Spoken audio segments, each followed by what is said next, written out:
Exciting debut victories in Germany 2 weeks ago by Honda rider Brian Jorgensen in MX1 and factory Kawasaki man Steven Sword in MX2, the FIM World Championships leaves the fast terrain of Lichtenvoorde for another sandy test in the Netherlands this weekend.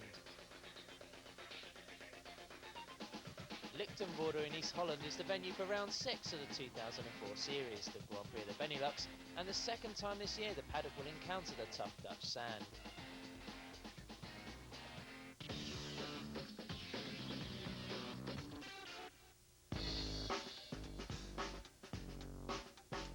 Barely registering as a town thanks to its off-the-beaten-track rural setting, Lichtenvoorde, closer to the larger Chalet, this weekend is invaded by the motocross elite and off-road racing fans and followers.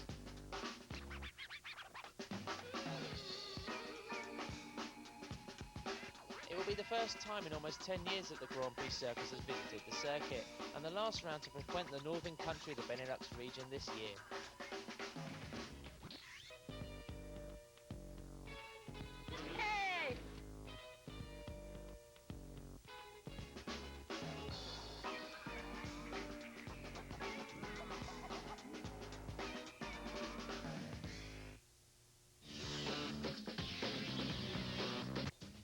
Factory KTM rider Mark de Ruwer is missing his home GP this weekend after his crash in his second moto of Germany required an operation on his back. The 20-year-old is expected to return to the saddle within a few races. Patrick Capps was a surprise winner of the second qualification heat. The Belgian has hardly figured on the radar so far this season, but was clearly at home in the sand. A lonely second position in the same race was assumed by Yamaha man Andrew McFarlane, with Tyler Rattray passing Carl Nunn barely metres from the finish line for third place. The first qualification race was won by KTM's Ben Townley, who also therefore took pole position.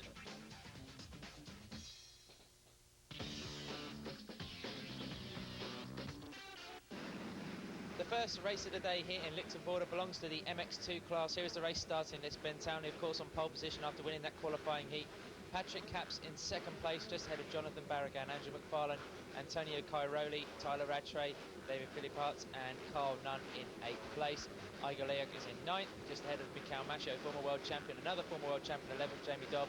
Steven Sword, the current world championship leader, in 12th. So the riders all in the gate then, and away we go. We look at the back of Capps, number 37. He's on the inside line, just ahead of Cairoli. Who's going to get a drop into the first corner? It looked like it might have been Townley coming through on the KTM. Someone's gone down in the first corner there, the 90-degree right-hander. As we come through into this deep left-hand hairpin, you can see the sand spraying up all around the pack as the riders filter their way through, and it does look like the KTM of Ben Townley. Of course, the only four-stroke 250cc machine in this field after Mark de Ruwer sustained a back injury in Lichtenvoorde last week. And Townley out front, that's Tyler Rattray. He's also in the KTM team, but he's running a 125cc two-stroke. The number 16 came back pretty strongly in the qualification heat yesterday, and of course is the reigning Dutch champion. So Tyler Rattray for sure knows his way around the sandy circuits of the Netherlands. But Townley has the advantage. He's out front with a clear vision, and with a few seconds gap already, it would seem. Here's Steven Sword on the factory Kawasaki, the World Championship leader, having a close fight with Tyler Rattray, and Rattray barges him out of the berm to take that position away. I think Rattray now is in second place, and Cairoli shifting the bike in mid-air, trying to avoid Steven Sword. We've got a real battle on here then for third place. Here is Cairoli, really the surprise package of the MX2 class this season. The young Italian fighting with Steven Sword, a former multi-British champion. Steven been on the GP scene quite a few years now, and at last starting to show his true potential. Meanwhile, Tyler Rattray is doing his best to try and close down his teammate and good friend Ben Townley. As we can see, he's already chopped away at that few second margin that Townley held at the front of the field.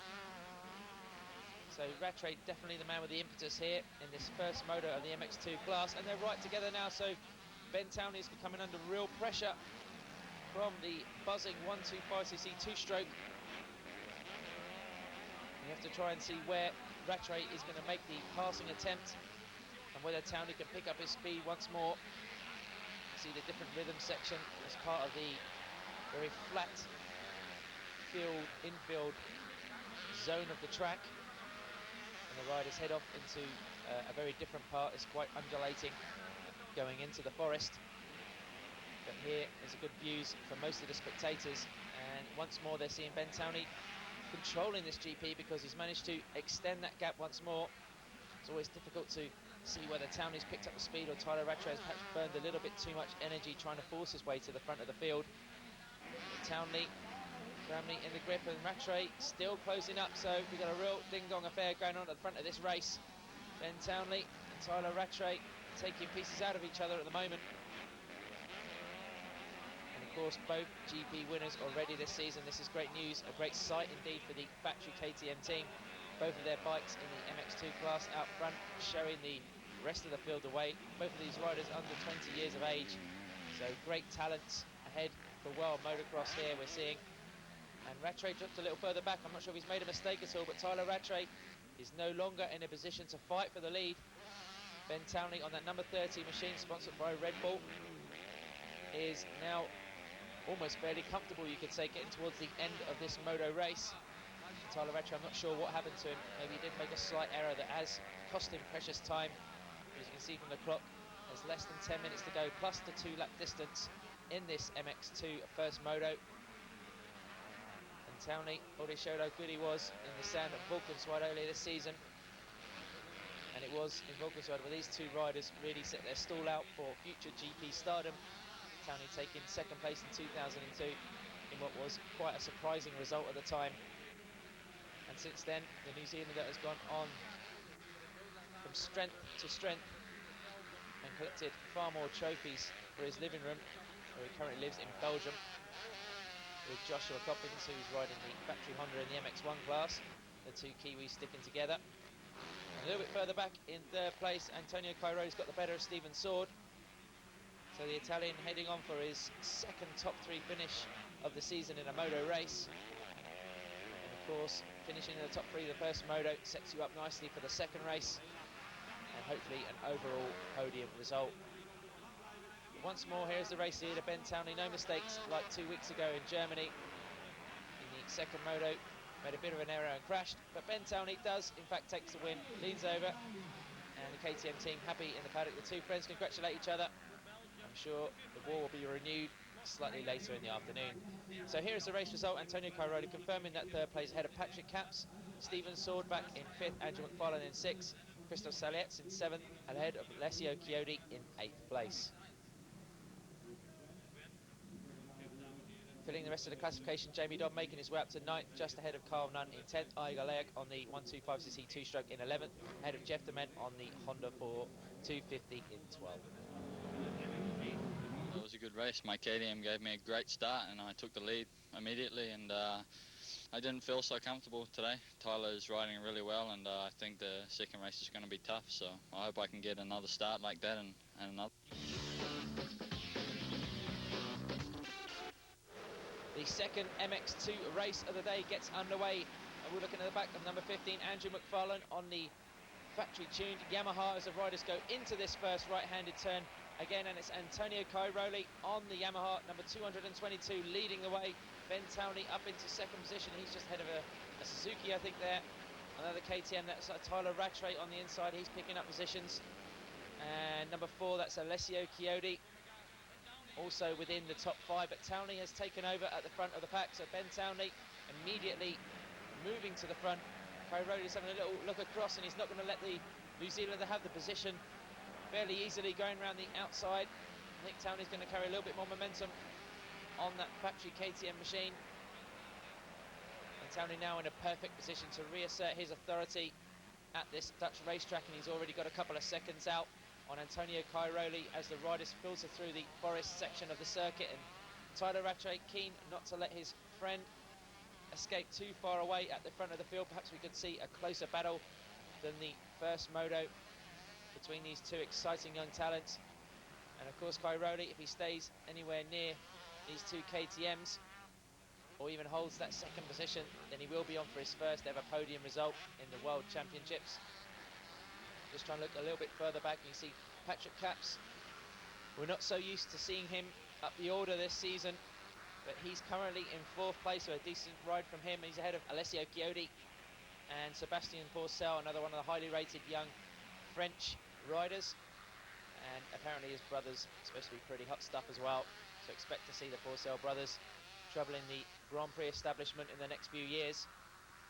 But meanwhile, Antonio Cairoli is doing his best to hold off Tyler Rattray. Cairoli, one of the smallest and slightest riders in the field, may explain some of his speed on that fearsomely powerful Yamaha. But Rattray making an aggressive move up the inside, and does he hold the position? I'm not too sure. Cairoli cutting back these two riders using different lines. Another example here, some exciting racing going on for second place. And it looks to me as if Tyler Rattray's got slightly superior speed. He's been catching up Cairoli for the better part of a few laps, and now pushes his way through to that runner-up position. So once again we have KTM's 1 and 2 at the front of this field. A Yamaha in third place in the hands of an Italian, and Patrick Caps, a Belgian, in fourth place ahead of another Italian, Alessio Chiodi, in fifth. But now the gap almost 4 seconds, so Rattray doing his best to sprint after Ben Townley once more. He may have left it too late. We're already 9 laps into this race, and Rattray's gone down. So Tyler Rattray picking up his machine from the sand. A mistake by the South African, and surely that has given Ben Townley the breather that he needs, and he no longer has to worry about any riders closing in or distracting him away from maintaining the rhythm at the front of this field. Ben Townley on for a double moto success, and Cairoli making another mistake there in the rhythm section. That's given Rattray another chance to close right up to the back of the Yamaha. Once again we have this battle for second place here at Lichtenvoorde. Both riders pushing to the maximum. They're going to start to get pretty tired towards the end of this 35 minutes and 2 laps duration. The sand, of course, a particularly tricky surface, very physically demanding, and requires a lot of technical skill to skip away across the surface, keep those two wheels in line. And you can see the track getting rougher and rougher, all the speed and acceleration bumps on the sand. This is probably the shallowest point here, going across the last corner behind the pit lane to complete another lap. But here's Ben Townley. He's pretty much mastered the terrain today. The New Zealander in startling form. He looked so comfortable at Tuch until 2 weeks ago, and a very surprising crash in the second race meant that he didn't take the overall win that he was certainly looking capable of. But the number 30 machine, I haven't seen anything of Stephen Sword yet, is looking as though he's going to go back to the top of the World Championship classification. And Ben Townley really is the major force in the MX2 class this season. He's got the speed and the confidence, and of course the machinery. But if the events of his teammate are anything to go by, it does prove that motocross can be a cruel sport. Mark Daruva not going to be in action until the Grand Prix of the Czech Republic. He could be back sooner, but it's going to be a substantial time away from the factory KTM for the Dutchman, here missing at his home GP. So Ben Townley, one of the main threats to his title chase, has evaporated for 2004. And from some bad news, that can only mean a little bit of good news for the New Zealander. But he still has to worry about these two riders, because Antonio Cairoli, while he might not have the consistency to fight for the World Championship this season, in his first breakthrough year, number 16 Tyler Rattray definitely won't let Townley have it all his own way. And the South African now pushing again to try and take that second place. The lap time's pretty similar.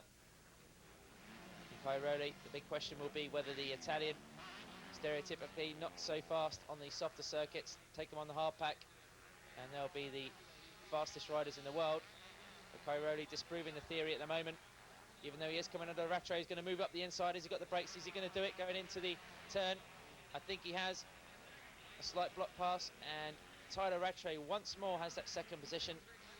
I suppose Cairoli will be hoping that he makes another error to let the Yamaha man through. I'm sure Rattray will have learned, and we're getting late in the day in the MX2 Grand Prix of Benelux. And Ben Townley is away by some 15-16 odd seconds, and Rattray now getting the signs from the pit that he's got that second place, and of course it will be second place overall if it remains so. And Antonio Cairoli is on course for his first ever podium result. Patrick Caps, I think, might still be in fourth position. I haven't seen anything of Stephen Sword yet, so for sure Ben Townley, with his haul of 50 points today, should go back to the top of the World Championship classification. Tyler Rattray, his fastest lap on lap 4. Since then, the track getting rougher, the riders getting slightly more tired, the speed's dropping off a little bit. But Rattray alone in second place. Took his first ever GP win with a couple of rostrum positions in Belpuig in the second round of the year. And Cairoli, and we can see at the back of the picture, just fading a little bit now, but safe in the knowledge that he does have that third position. And fourth still hasn't come through in the picture, so it just shows you the rider's starting to come a little bit more strung out now. Late into this GP, and Townley on his final lap's going to come past the pits. He's already celebrating. So it's pretty much a perfect day in the sand for Ben Townley. He's only got another 2 corners to negotiate, and wheeling already. Ben Townley's is going to be his 8th moto win from 12 this season. Pretty impressive stuff. And if you needed any more proof that he is World Championship material, then here it is. Another double win for Ben Townley in the MX2 World Championship. And again, smiling faces in the KTM crew. Tyler Rattray, I believe, is going to come across the line for second place. And here is the final classification. It was Rattray, Cairoli, Patrick Capps did take 4th from Chiodi. Stephen Sword managed to take 6th ahead of Andrew McFarlane, and Philip Hartz in 8th.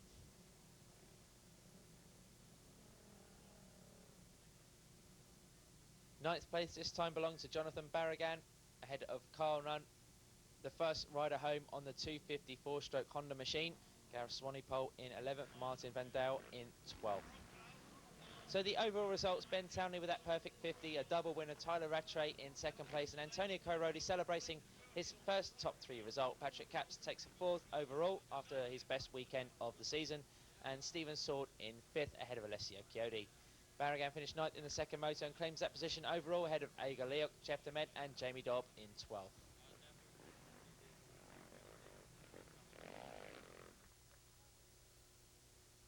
In terms of the Riders' Championship, that means Ben Townley is back at the top ahead of Stephen Sword. Tyler Rattray maintains his 3rd position ahead of Andrew McFarlane, and Antonio Cairoli has moved up into 5th. Mikhail Maschio has had a disastrous day and is in 6th ahead of Mark Daruba, who's going to be missing, and Jamie Dobb completes the first page and the top 8. Carl Nunn is in 9th with Aiga Leok in 10th, and a very tight bottom of the table lining up behind Alessio Chiodi in 11th.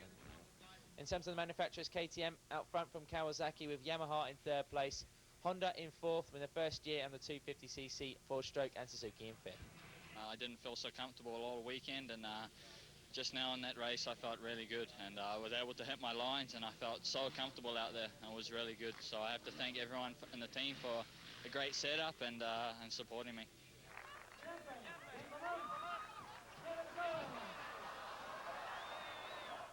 The RWJ Honda team, owned and led by Colin Reid, is one of the oldest and most respected squads in the paddock. The British crew may have last tasted World Championship success 8 years ago with Stefan Everts, but they're still one of the prominent Honda-equipped crews in the sport. This year they field former world champ Jamie Dobb in the MX2 class on the new Honda 250F, and James Noble in the MX1 category with the 450 machine. Dobb has the backing of veteran spannerman Steve Henderson, who is prepared to show a slice of his job as RWJ mechanic for Jamie and for Honda.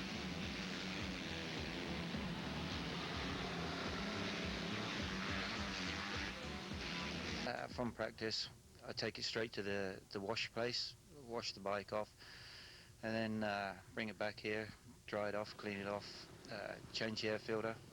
My first 2 jobs really are change the air filter and put some fuel in the bike. Unless there's anything major happened, like a crash or anything, then obviously first priority is to repair whatever damage there is. After that, like I say, it's change the air filter, put the fuel in, check the chain, check the spokes, drain the carburetor, make sure there's no water in the carburetor, and then just generally check all the nuts and bolts and everything else. The relationship between rider and mechanic is usually a tight bond. A lot of trust has to be placed by the rider in the mechanical preparation for what is a hazardous sport. Technical maintenance and advice is only part of the job, as the mechanic and GP star are normally a constant team working together, but on different sides of the fence. I've known Jamie for many years, and this is the 3rd time that I've worked for him. So I know pretty much what he likes and what he doesn't like, and where his levers should be and where his handlebars should be. So it's really easy with Jamie. Like I say, I'm a friend as well as a mechanic to Jamie. So our relationship is pretty good. We understand each other. After a busy practice and qualifying on Saturday, the bikes and equipment are locked up, but only briefly before the hectic pace of race day begins. After warm-up and final prep, Steve takes his place for the first of 35 minutes in two-lap motos. It's a difficult day for IWJ. A battling performance to 8th in the first moto is scrubbed by two small crashes in the second, the first of all happening early on and depriving Jamie Dobb of another top 10 finish. We finished 9th in the first race, which is not so bad. And then the second race, we had a pretty good start, and then he went down, I think, in about the fourth corner. Got going again and made a couple more mistakes, but we scored some points. We finished 18th, so I guess 2 scores in the races are not a bad day. Proving that luck can be a major slice of success, the IWJ team have enjoyed better days, but with still plenty of GPs left in the calendar, happier times are sure to arrive for the Honda boys.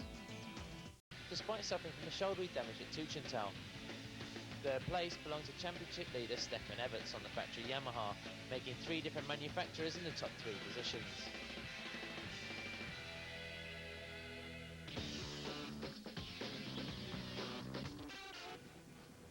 The 30 riders of the Premier MX1 class line up in the gate for the first race here in Lichtenvoorde for the Grand Prix of Benelux. Joel Smets is in pole position, his first with the factory Suzuki. Michael Bichon in second place, ahead of Stefan Everts, Steve Ramont and Cedric Malot. This is going to be an all-Belgian affair if the practice times are anything to go by. So the riders are in the gate. We're looking at the back of number 3. That's Joel Smets on the inside. He squeezes out Michael Bichon on the Honda going into the first turn, and it was a Suzuki who managed to grab the whole shot, and I think it might have been Kevin Strybos, number 24, and it is. So Strybos taking the whole shot. That's not a strange sight this season. But we have both of the factory Suzukis, the new 450 4-stroke machine, at the front of this race. Number 72 is Stefan Everts, that red number plate showing that he is the current World Championship leader. And he's under pressure from number 11, that's Steve Ramont. Countrymen, we've got 4 Belgians leading this GP on 3 different manufacturers. Number 11, Steve Ramont riding the factory KTM. And his speed was pretty impressive in time practice yesterday. So Ramont, I'm sure, is going to be figuring amongst the podium positions here at Lichtenvoorde. And Smets has crashed. Joel Smets has gone down, he's lost the front end, going up into the tabletop of the top section there. And he's got number 7, that's Cedric Malot and Michael Bichon all over him. So Joel Smets was holding second place, but a fall has relegated the Suzuki man, and now he's got a lot of work to do to get back up into that standing and follow his teammate, this man, Kevin Strybos, the 18-year-old Belgian, so far without a GP podium result to his name, but he's been showing impressive speed throughout the season and indeed in pre-season international races, so it's only a matter of time before Kevin Strybos will get that first taste of champagne. In second place is Steve Ramont on that KTM, the back end of the bike just kicking sideways. Important just to let the machine flow and very much be smooth, go with the bumps on the circuit within the sand. And of course these riders from the Benelux region proving superior in this type of surface where they've grown up and ridden most of their lives. And we have very much the future of Belgian motocross at the front of this Grand Prix moto at the moment. Kevin Strybos, 18 years of age, Steve Ramont in his early 20s. And Ramont really pushing to try and take the lead now. Is he going to go up the inside? Has Strybos got another line he can take and maybe cut back through? I don't think he's going to get on the gas enough to come out of that turn. So Steve Ramont has the lead, and girlfriend Kim of Kevin Strybos looks on nervously because Stefan Everts is now making a play for second position. And this is pretty much a repeat of the scenario we had at Belpouge when Kevin Strybos was leading and Everts exerted the pressure and went through to take the moto win. So Kevin Strybos knows he's been in this race situation before. That's Kelly, the girlfriend of Stefan Everts, due to give birth in a couple of months with the couple's first child. So Stefan Everts racing for another win after his victory in Germany, and now looking to find a way past the factory Suzuki rider. Is he going to go around the outside and hold the position? Strybos trying to cut him off and makes a small mistake there, so Stefan Everts goes through and takes that second position away from the number 24. I haven't seen anything more of Joel Smets, so I'm not too sure where he is in the background. It looks like it might be the teammate of Stefan Everts, Cedric Malot, in 4th position. And there is Joel Smet in 4th position, or might be 5th, I beg your pardon. And Smet now looking to rejoin the riders at the front of the field. He actually is in 5th place. For Joel Smet's that fall proving to be rather costly. And he did look so comfortable on the final 2 laps of time practice yesterday, taking the pole position time. And Smet's maybe a little bit disappointed with the way things are going in this moto so far. Michael Bichon, on the other hand, might be quite pleased with 6th place, considering that he hasn't ridden for 2 weeks and is still bearing some of the debilitating effects of that serious crash in practice at Tuchental, where he knocked himself out and was pretty dazed for a while. They hit his neck and his shoulders pretty heavily. So Bichon racing without a painkilling injection, but he has actually taken a painkiller, so the Frenchman is not expecting to fight for the win here, but taking as many points as he can will be the goal. And Stefan Everts, feet on the pegs, just bouncing off the ruts and small bumps here in this circuit, is now well over the handlebars and looking at the back of the factory KTM to take the leading position. And Kevin Streibus couldn't go with the factory Yamaha rider, multi-world champion, but is holding firm in 3rd place. The question will be whether Cedric Malot can try and close down on the Suzuki rider as well. So we still have 4 Belgian riders at the front of this field of 5, including Joel Smet, Michael Bichon, Frenchman, in 6th place. And we are getting an impressive display of riding here. And it looks like Stefan Everts is going to go through to take that position.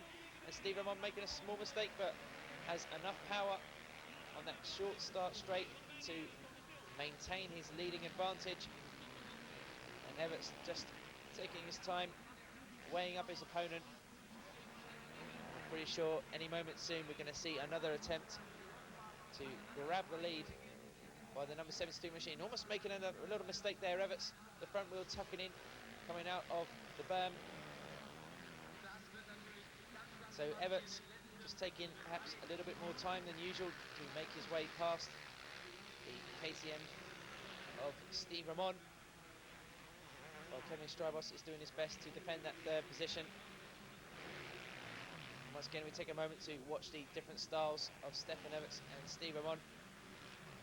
Everts, of course, the picture of smoothness, speed, while exerting the minimal physical effort, but still being blisteringly fast.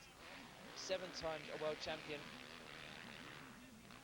He basically is Mr. Motocross Stefan Everts, and we're getting a fine display of his riding here in the technical sand of Lichtenvoorde. The riders cut through the foresty section. It's going to be a lot narrower and darker, and certainly just as technical later in the season when the riders travel to the moor in Belgium. Very much the Monaco of motocross, where the backdrop's pretty similar. And now Everts closer than he has been in the last few laps. And again, late on in the day here, is he going to take the lead and makes it stick? Steve Ramon making a slight mistake going through the rhythm section, and it's given Everts the chance to take the lead. And as Ramon got a riposta, he's going to throw the bike into this turn. A little bit of a hazardous move, cuts across the berms and didn't carry the momentum comparable to Stefan Everts. And the reaction of the KTM team pretty much sums it all up. Steve Ramon now in 2nd place so late in this moto. Number 24, Kevin Streibus, has got Cedric Malot slowly catching him in 4th position. Streibus has to keep on pushing to the end. I'm sure he's not wanting to waste energy before the 2nd race of the day. Streibus still has a lot of work to do coming into the closing stages of this 35-minute and 2-lap moto. Stefan Everts is out front alone. I think he's going to come across the finish line now and takes the win. So Stefan Everts beats Steve Ramon to take the first 25 points here in Lichtenvoorde. Yamaha celebrate. A big handshake from KTM. They'll be happy with Steve Ramon's 2nd place. I'm not too sure if Streibus did manage to hold on to that 3rd or not. It looked like the riders were mixing with the back markers coming into the final 2 laps. And Ramon gets the handshake. Another Belgian rider. So Malot did come across first. So Cedric Malot has taken that 3rd place. In the last few 100 metres, that's not going to be good news for Kevin Streibus. There he is in 4th place. Joel Smet in 5th, the other Suzuki man. Michael Bichon stayed in a fairly lonely 6th ahead of Joshua Coppins, also on the Honda. And Javier Garcia Vico rounding out the top 8. Christian Burnham, that's his best ride of the year so far. He's in 9th from Tano Leok, who's been a consistent point scorer on the Suzuki in 10th. It was a tough race because the track is getting very tricky, It's very bumpy, but still it's very hard underneath, and there's not so much grip than you would think you have in the sand. So it's very tricky in the corners, and the berms every lap they are broken. So every lap is a complete new track. So I have to be very careful. And yeah, I just waited my time. I know that everybody is fast in the beginning, and then it's stupid to to try and do something faster and then just kill yourself physically. So I just waited and follow and just wait for the guys to slow down. The final race of the afternoon in Lichtenvoorde is the MX1 Race 2. We're looking at the inside of Joel Smetz's number 3 Suzuki machine. And coming down into the first corner is Smets going to take the whole shot. He looks like he had a decent position on the inside, but he's actually gone down. So Joel Smets has crashed going into that first right-handed turn. That's pretty much disaster for the Belgian rider, the 35-year-old. Talk about contrasting form, takes pole position yesterday and 5th place after a race crash in the first moto, and now down at the earliest possible opportunity in this second race. But the other Suzuki rider, Kevin Strybos, is out front with Stefan Everts, who started slightly better this time, and the riders taking 2 lines around. Strybos getting slightly out of shape, going through that rhythm section, do different ways of taking that course, as you can see. And Strybos particularly excited about the thought of letting Stefan Everts get too far away from him early in this GP. It's going to make the task of catching the winner of 74 GPs that much harder. Meanwhile, Mikael Bichon has started slightly better also. He's in 4th place. And Sven Brugelmans, normally riding the factory KTM in the MX3 series, making a guest appearance here at Lichtenvoorde. He's started well also. He knocked his knee in qualification yesterday, so Brugelmans riding not in the best condition. And we'll have to see if he gets any points here today. And Malot going past Kevin Strybos early on as well. So the 2 Rinaldi Yamahas at the front of this GP Moto, the last one of the day here in Holland. But Strybos is fighting back, moving up into the second position. Cedric Malot always looking a little bit ragged. And we've got a great fight here between the 2 young Belgian riders. Malot refusing to give up on that second place and hopeful of another podium result like he took in Germany 2 weeks ago. The number 7, a new rider as part of the Rinaldi L&M setup this season, and has showed pretty good form so far in the first 6 Grand Prix of the calendar. And Mikael Bichon, after that pretty decent 6th position finish in the first moto, now hoping for better in this race. And for sure, with this kind of form, he's going to carry on and have a top 5 finish. And his motivation at the front of the field at the moment is his former Suzuki teammate Kevin Strybos, and Bichon acted very much as a mentor to the young Belgian in the 2002 and 2003 World Championships on the 250cc 2-stroke machine. But now they're very much fierce rivals, and Bichon will be looking at the back of the former colour scheme he used to wear and of course won 2 World Championships with, but now part of the Italian Tiscali Honda team. And he will have his work cut out on the sand to try and beat Kevin Strybos, who is going for his first ever podium result, similar to Antonio Cairoli in the MX2. If you want to talk about trophy cabinets, then have a look at this man's. I'm sure he's got another residence somewhere that's full of the silverware. A 7 times World Championship winner and a record holder of the most career victories. And there is his teammate, Cedric Malot, who'll be hoping to aspire to something of the record that his teammate has. And the riders in the midway stages of this moto getting slightly strung out. And Malot taking a big jump, coming off the side edge of that jump as he goes over the left, down and left again into the forest section. So a familiar sight here then, the Rinaldi Yamahas out front at the MX1 Moto races here in Holland. And Kevin Strybos still holding that 3rd place with Mikael Bichon, so he's not feeling the pressure from the Honda rider, Kevin Strybos. He's pretty much taking the lines and course as he finds it. You won't want to have a look behind him. He's got about a 2 or 3 second advantage, and that could be enough in the weakened condition of Mikael Bichon to hold off the Frenchman and secure that podium result. Meanwhile, back down the order, we've got a slightly busier battle going on. That's number 6, Javier Garcia Vico, supposed to be riding the Factory Aprilia this season, but the bike's still not ready. So Vico out there on Hondas. And that's number 40, Tano Leo, on the buzzing 2-stroke 250cc machine, the bike that's won 2 of the last 3 250cc world titles. And now pretty much up against it with all these 450cc 4-strokes. But Leok from Estonia, showing that the bike still has enough speed. And I think that may be Josh Coppins just in front of this group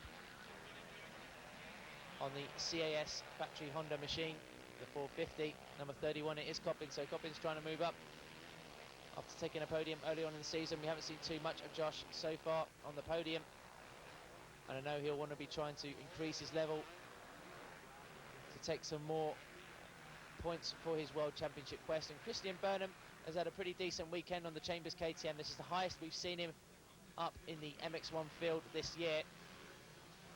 So Burnham obviously at home in the Dutch sand and enjoying some good form. Number 48, there he is, a seasoned 500cc campaigner in the old class. And Burnham has got all the experience of close racing like this, and Leok really being quite aggressive, going through the rhythm section, determined to hold on to that position. He's got a slightly underpowered machine, but technique can count for a lot on a surface like this. And Vico, keen not to be dropped, also quite distinctive by that Telefonica Movie Star crash helmet. And number 48, Christian Burnham, is fighting away with Tano Leok. This is pretty interesting stuff for 6th place. And he's just holding the position at the moment. The graphic is slightly wrong there. Javier Garcia Vico is at the back of this trio, and Josh Coppins trying to make his escape good at the front as the riders come into that long spoon curve and over the jump into the final part of the forest section. But here is the gap showing Stefan Everts away from his teammate Cedric Malot. It's almost 13 seconds now. So Stefan Everts out on his own, pretty much like Ben Townley did in both motos of the MX2 class, certainly the second race. And the sand once again separating the riders in terms of their levels of fitness and technical ability. And none too surprisingly, it is a field full of Belgians at the front. There is one of them, Cedric Malot, number 7, in 2nd place. There is another, Kevin Strybos, in 3rd. And he's dropped Michael Pichon by a few more seconds. So Kevin Strybos, if he keeps the bike on 2 wheels, then he will be heading for his first podium result of his career, also with Suzuki. It'll be Suzuki's 2nd top 3 finish of the season. And Joel Smets has retired. Joel Smets is not coming through. So Smets has had a pretty disastrous day, it has to be said, after setting the pole on Saturday with his teammate Kevin Strybos, who is 17 years younger and has nothing like the record of the former 5 times world champion. Is on for his first piece of silverware here today, and inside the Suzuki tent they're getting a little bit nervous again towards the end of this GP. Who's going to tyre first? Is it going to be Pichon or Strybos? There's only a couple of seconds, so the Belgian once again in a situation at the end of this 35-minute and 2 laps duration where he cannot afford to back off. He was pipped by Cedric Malot just to the finish line in the first race and was bitterly disappointed, but here he has the chance to walk on the same plinth as Cedric Malot and of course Stefan Everts. So Strybos, I'm sure, is going to be going for it with 2 laps to go. We're watching Stefan Everts, very much a master at work.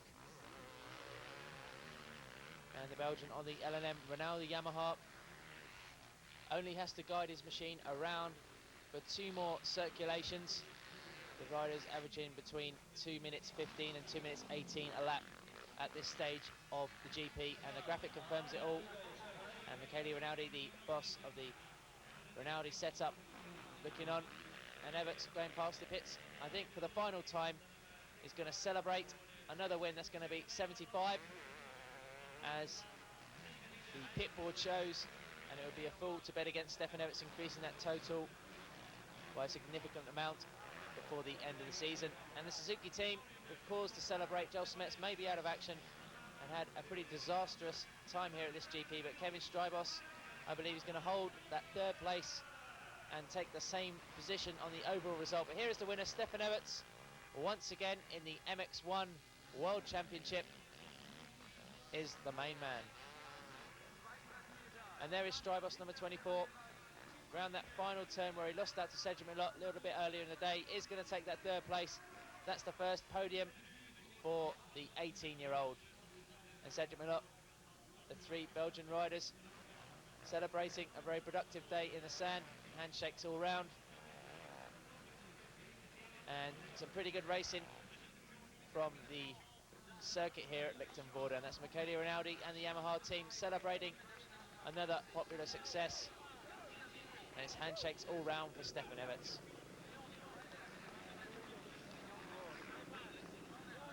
Cedric Milot joins the crew, another 1-2 for the Rinaldi Yamaha team. And of course Stefan Everts' fans very pleased with that result. Here is the overall classification. Mikael Bichon came across the line in fourth from Josh Coppins. Tano Liuk took 6th place, a great result for the Estonian rider. Javier Garcia-Vico was 7th ahead of Loris Freebergs with his best result of the year in 8th place. In 9th was Christian Burnham, Kendi Jaika was in 10th, Danny Thewers in 11th, and James Noble completed the top 12.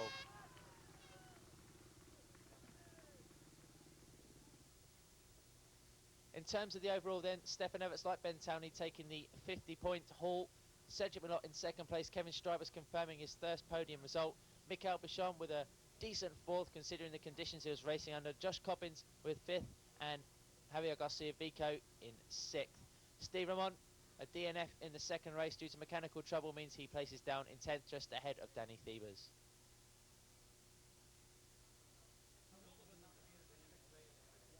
Joel Smets also a DNF in that 2nd moto, affecting his overall results. But Stefan Everts is the World Championship leader by 38 points from his teammate. Steve Ramon in 3rd, Mikael Bichon in 4th, Coppins in 5th, Smets dropping down to 6th, with Strybos right behind him.